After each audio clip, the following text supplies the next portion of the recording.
right, let's go ahead and transition to our Best Picture movie series. We are almost through the 1940s. That's true. The next on our list is Laurence Olivier's Hamlet. Brendan, was this a first time watch for you? It was not. It No. was a first time watch for me back in high school. Okay. So there was a point in high school where I think it was maybe 11th grade. We started to learn more about the works of William Shakespeare. And one of the things we would do, and I think a lot of schools did this, this is not unique to my high school upbringing or anything like that. It's a pretty easy curriculum to do here. You might read a play from William Shakespeare together in class. Maybe you might act it out or something. And then you might see one of the famous film versions to see how it differentiates or what it does differently, what it does better, and what it does worse. Mm-hmm. And I recall this being the film we watched after we read Hamlet together in class. And we talked a lot about those differences there. So it wasn't a first time watch for me in that regard, but I hadn't seen it since. So that was Gotcha. almost 15, 20 years ago, probably something close to that, maybe. Yeah. So it has been a while, and there's a lot about it that I did forget. For reasons I'm sure we'll talk about.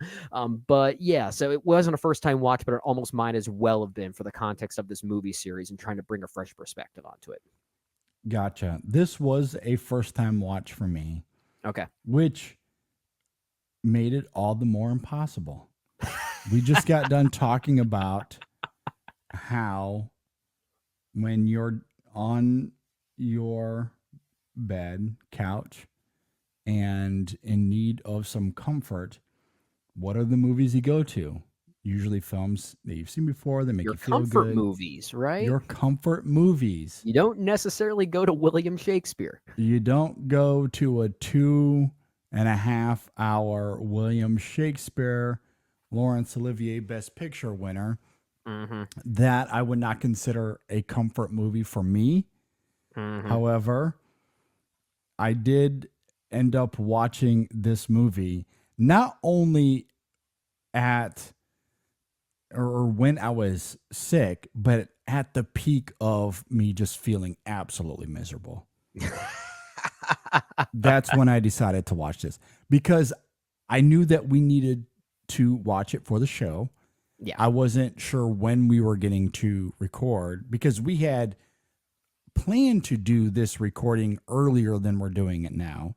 Right.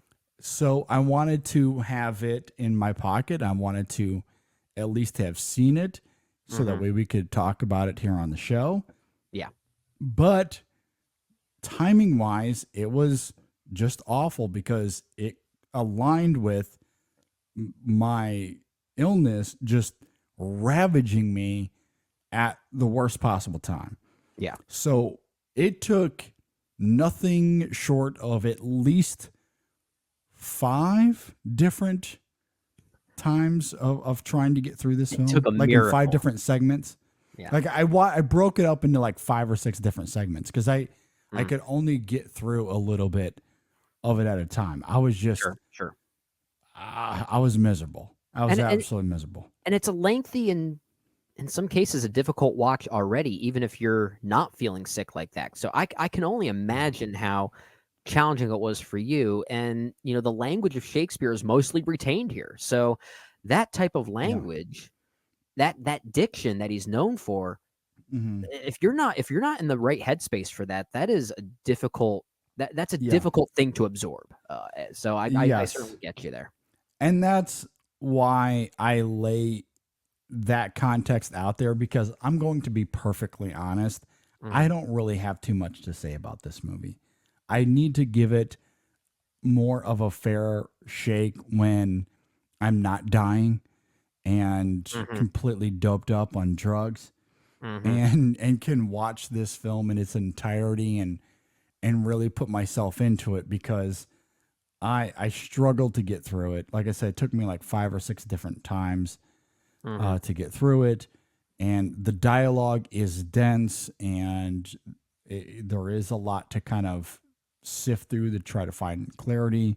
And generally I wouldn't call myself a William Shakespeare expert by any means. I am more Sure. than familiar with Hamlet. Mhm. I have seen other iterations of Hamlet. Mhm. Um, yeah, I'm not unfamiliar with Hamlet. I haven't seen Yeah. this film specifically, but Mhm. know the story, know the play for sure. But I'm not a Shakespeare connoisseur. Same. So Same. that coupled with the fact that I'm dying, and that's when I decide to watch this. Oh boy, it It's just like made for you drank the poison and they told you to try and watch Hamlet. exactly Yeah. like watching this was like dipping your spear into some poison and then just cutting yourself. Yeah, Uh, and that's not to be unfair to the movie itself. Like I'll try to at least, I guess, in lieu of you and your sickness restricting you from giving this a fair shake, I can at least offer my thoughts on it briefly. Unlike you, I don't have as much to say on this one as I had about other films in this series. It's not my least favorite film in this 1940s Best Picture series that we've done thus far. Um, but I think it's definitely one that represented more of a change of pace for Hollywood at that time because oh yeah, this was, from what I understand, the first English sound movie production of Hamlet. So in many ways, this was a movie that kind of set the precedent of what a cinematic Shakespeare adaptation could be, hmm and that I think makes it a relic in many ways. I think that makes it a very interesting movie. It certainly makes it a really interesting precursor for what Kenneth Branagh could even do with it in the 1990s. Because sure, what Laurence Olivier is doing here is more or less what Kenneth Branagh would do many decades later. yeah, Laurence Olivier is using this as really a showcase for himself, right? As a yeah, man that would direct it and star in it. And he's also one of the few people who ever directed himself to a Best Actor win. yeah. I It's think only happened twice, right? the only other person I think was Roberto Benigni for Life is Beautiful. Yeah, So it hasn't happened very often. So the movie's a relic. It's a time capsule of a movie. I think where I have less to say about this one is really why it's so challenging to talk about any cinematic adaptation of a William Shakespeare play, because there's a line to draw. When are you talking about the movie versus when are you just reviewing Shakespeare's play?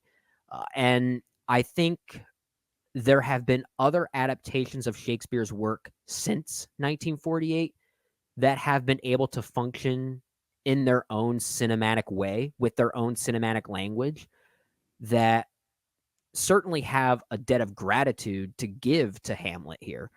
But I think others have personified it in a more cinematic way that make them more interesting.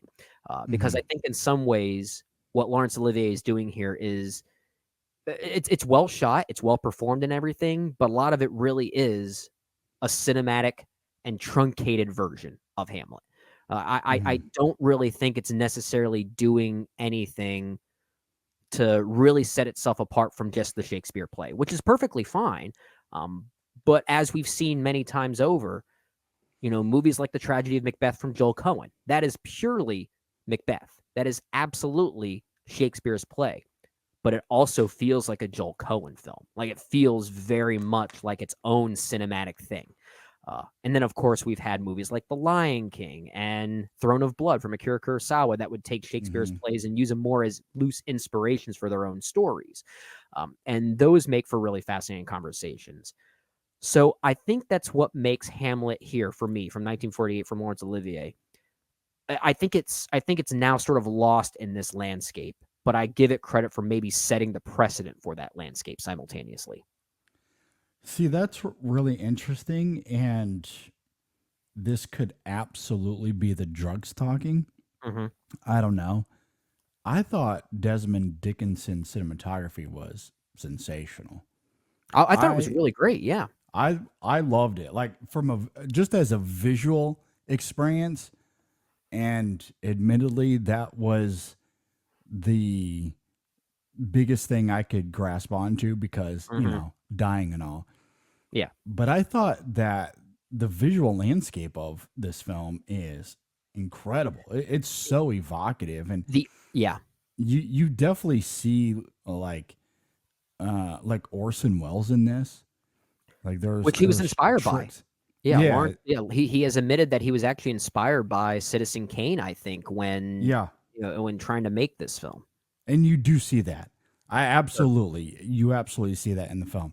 So like the camera tricks and the use of shadow here and the framing, how the zooms kind of go in and out at times. Hmm. It is pretty sensational as a Hmm. visual experience. Hmm. And I was engrossed by the film in that regard. Yeah. You are right that much of the character work here, the story work here, it is Shakespeare. Yeah. Aside from a few cuts, I know that Hmm. Olivier, much to the chagrin of some critics at the time, he cut certain elements of the play out Yeah. that Kenneth Branagh would keep in his version in Yeah. 1996. Yeah. But you're trying to condense. This is Shakespeare's longest play, and you're Hmm. trying to make it cinematically appetizing, I guess. Oh yeah, And 2.5 still, hours. Two and it's a half hours still for the 2.5 hours. 1940s. Yeah, 2.5 hours for the 1940s is probably like seeing a 5-hour movie nowadays, right? Yeah. Oh my gosh. Yes. Yeah. When most movies are 90 minutes, and you're like, what is this? Yeah. Almost 3 hours? Exactly. Yeah. You are Yeah. absolutely right about the way the film looks. In fact, the art direction especially I thought was really great. And I mentioned The Tragedy of Macbeth from Joel Cohen earlier. It did remind me a little bit of that. I think there are Mhm. similar Yes. things happening. They're both very ghostly in that regard, and I do like what Laurence Olivier does as a filmmaker to sort of retain the ghostliness of Shakespeare's Hamlet. The And literal the ghostliness. literal ghostliness, yeah. And I guess if there is a way to you know, attempt to make this feel like its own thing by making those cuts that you're talking about from the original play. So, for instance, there's no Rosencrantz and Guildenstern in this movie, even though some of the lines of Guildenstern I think are maybe given to Polonius, if I'm not mistaken here. And for those listening, if you're not familiar with Hamlet in general, Rosencrantz and Guildenstern, that's Timon and Pumbaa. So it's those Yeah. characters specifically.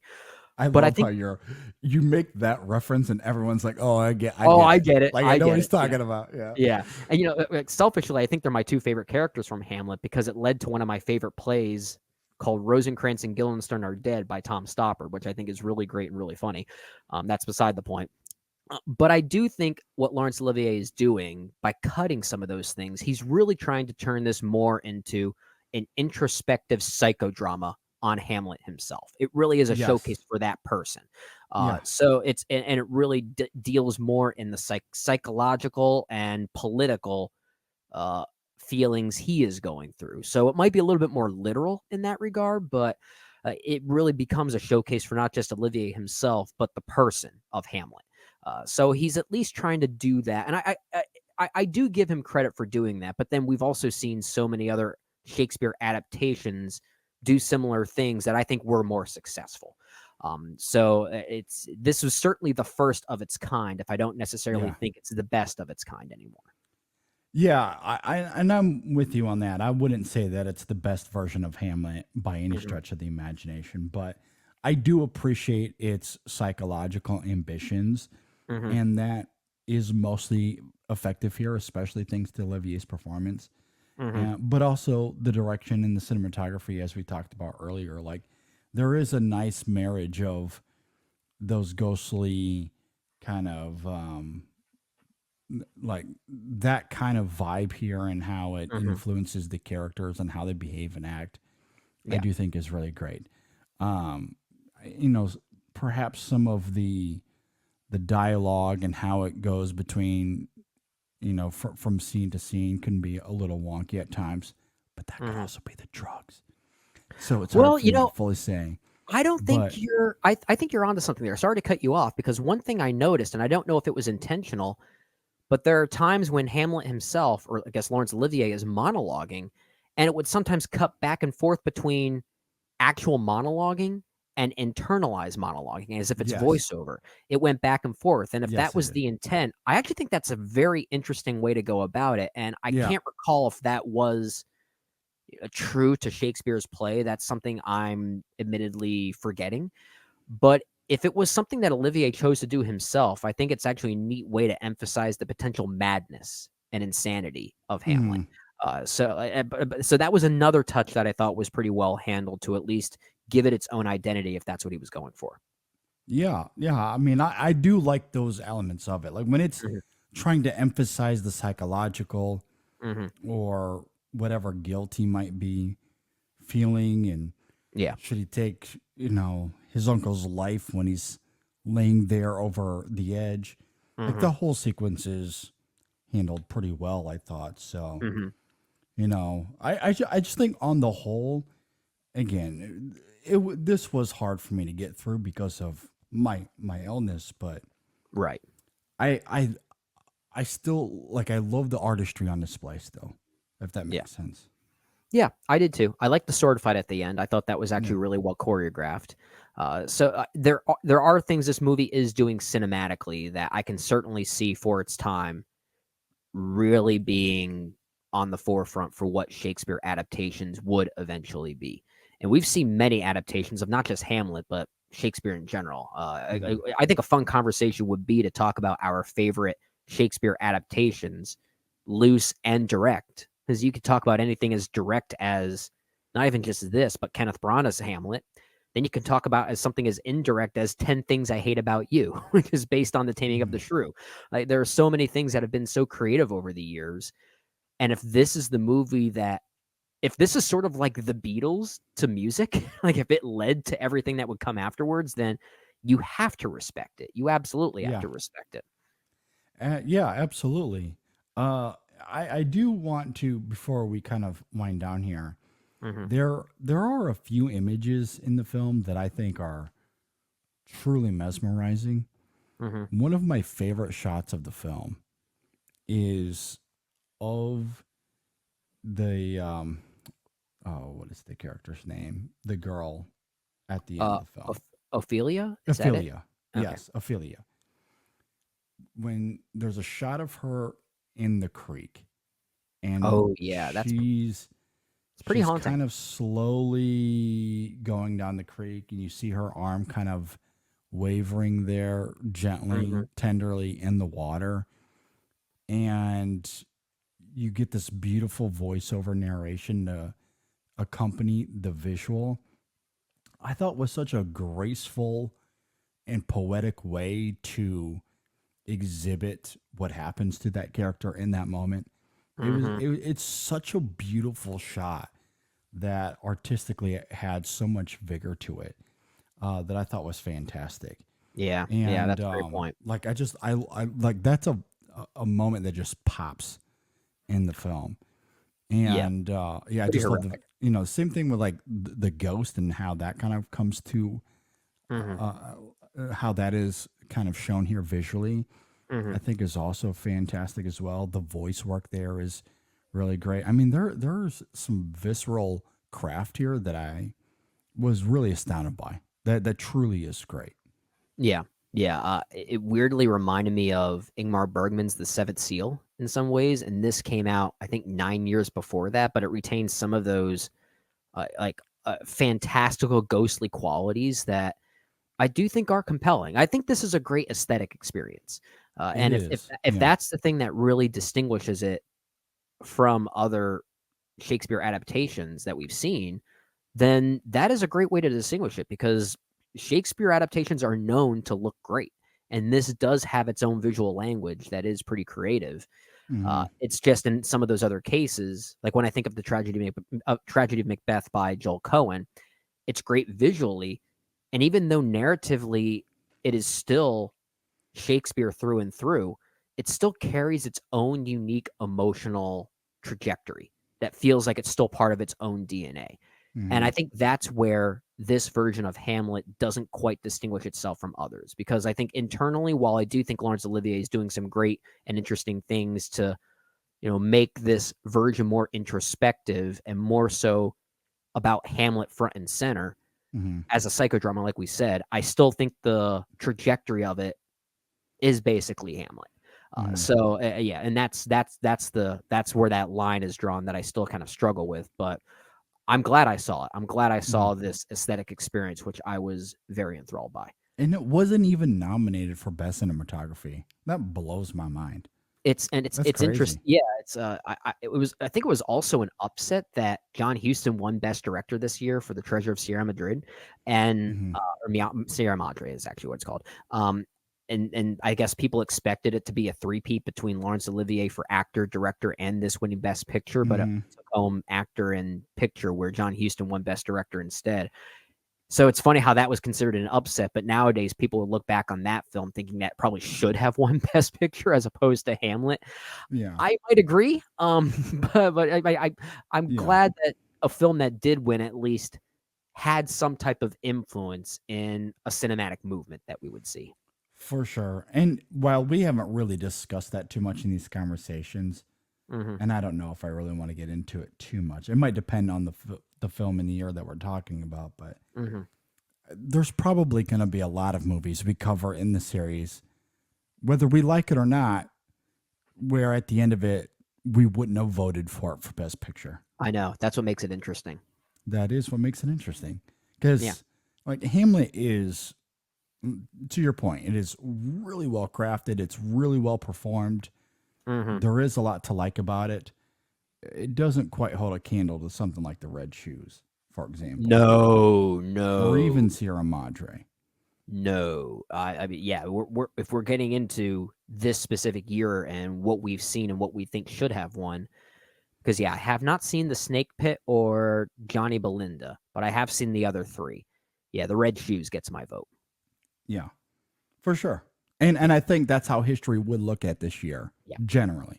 yeah. Obviously, from person to person that'll differ, but Hmm. I'd say the consensus would be The Red Shoes for sure, Yeah, hands down. I do think it's funny how when Hamlet won Best Picture, um, it was presented Yeah, by and Ethel Olivia wasn't even Barrymore. there. Well, Laurence Olivier wasn't even there because I think he was performing it on stage with his wife Yeah, Vivian Lee, if I'm not mistaken. yeah, But the movie's award was presented by Ethel Barrymore, who's, and I'm reading the trivia here, so I can just say it verbatim.